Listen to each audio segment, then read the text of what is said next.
Today I will be starting with one of the wireless external interfacing device with respect to a microcontroller, that is Bluetooth.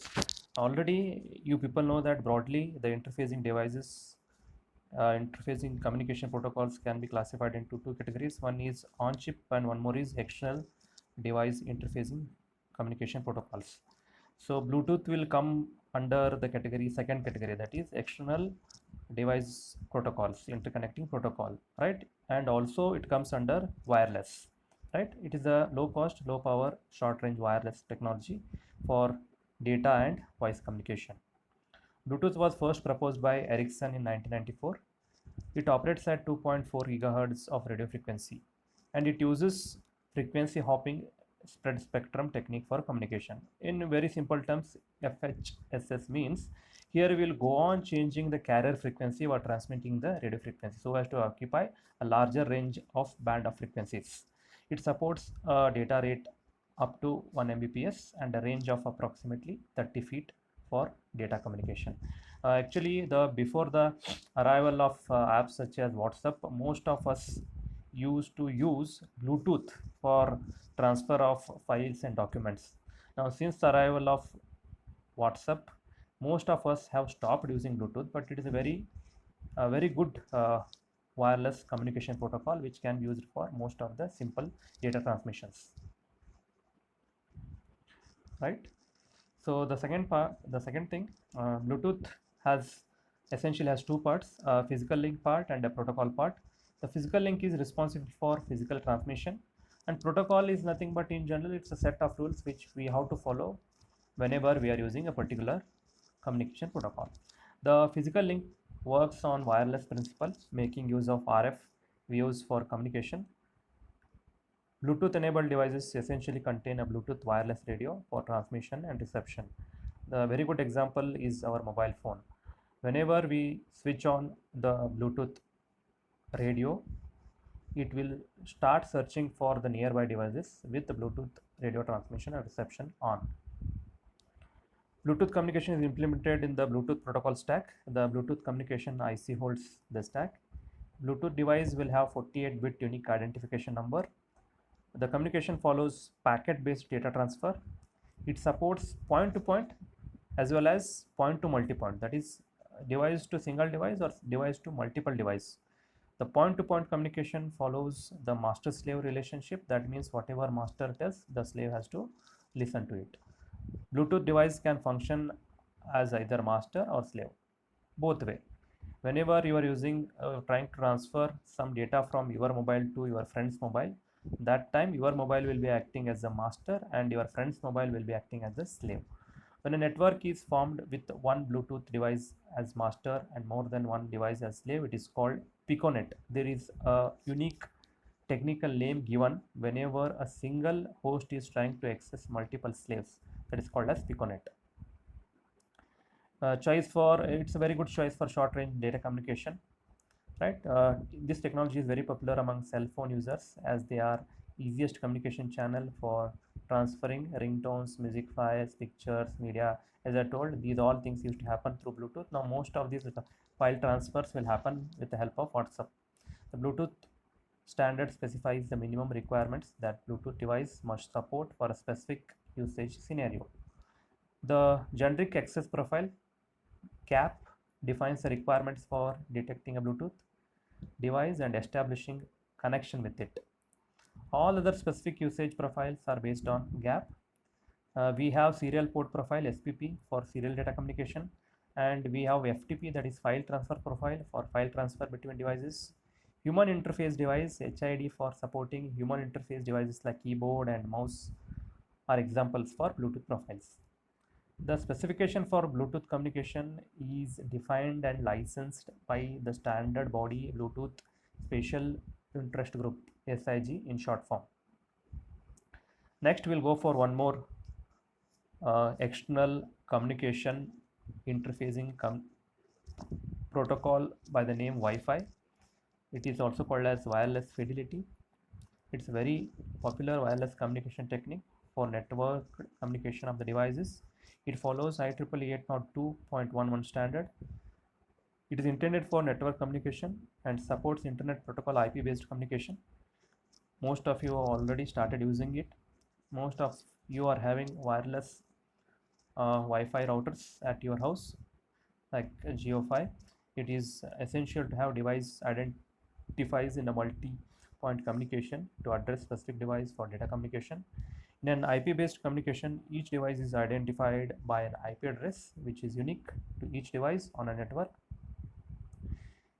Communication requires an intermediate agent called Wi-Fi router, right? I think most of you are using, as I told. So Wi-Fi routers are available from most of the service providers, right? Airtel is there, Jio is there, we have Vodafone routers, so many routers are there, and most of you are already using it in house. So that is the Wi-Fi. The device what you have is called as a Wi-Fi router, is responsible for restricting the access to a network, assigned IP address to device on the network, routing data packets to the intended devices on the network. Wi-Fi enabled devices contain a wireless adapter for transmitting and receiving data in the form of radio signals to an antenna. The hardware part of it is known as Wi-Fi radio. It operates at 2.4 to 5 gigahertz. As shown in this figure, we have a Wi-Fi router, and you can see there are multiple handheld devices which have been connected to this Wi-Fi router. But the only thing is that if it is a secure data, if you have secured your Wi-Fi router, whenever you switch on your Wi-Fi router and switch on your mobile phone with the Wi-Fi radio antenna, then it will try to connect to the Wi-Fi router and it will ask for the password, right? Now Wi-Fi network, the device when it is Wi-Fi radio is turned on, searches the available Wi-Fi network in its vicinity and lists out the service set identifier SSID. If the network is secure enabled, then you have to give the password. Wi-Fi employs different security mechanisms like wired equivalence privacy, wireless protected access, and many others. It supports the data rates ranging from 1 Mbps to 1.73 Gbps. Depending on the type of antenna and usage location, indoor or outdoor, Wi-Fi offers a range of 100 to 300 feet of communication range. So next, one more wireless communication protocol we are going to study is the ZigBee. It is also quite famous in most of the industries. It's a low power, low cost wireless network communication protocol based on IEEE 802.15.4. It's based on 2006 standards. It is targeted for low power, low data rate and secure application for wireless personal area network WPAN. The ZigBee specification support a robust mesh network containing multiple nodes. This networking strategy makes the network reliable by permitting messages to travel through a number of different paths to get from node to another. It operates worldwide at the unlicensed, very important point, it is unlicensed band of radio spectrum, mainly 2.4 to 2.484 gigahertz or 902 to 928 megahertz and 868 to 868.6 megahertz. ZigBee devices fall under any one of the following ZigBee device categories. It can be a ZigBee coordinator, a ZigBee router, or ZigBee end device. Here I will show you the figure. At the center you have ZigBee router or ZigBee coordinator, and at the end you have end devices which are being connected as shown in this figure. So what do you mean by ZigBee coordinator or network coordinator? It acts as a root of ZigBee network. ZigBee coordinator is responsible for initiating the network, whereas ZigBee router or full functional device FFD is responsible for passing information from device to another device or to another ZigBee router.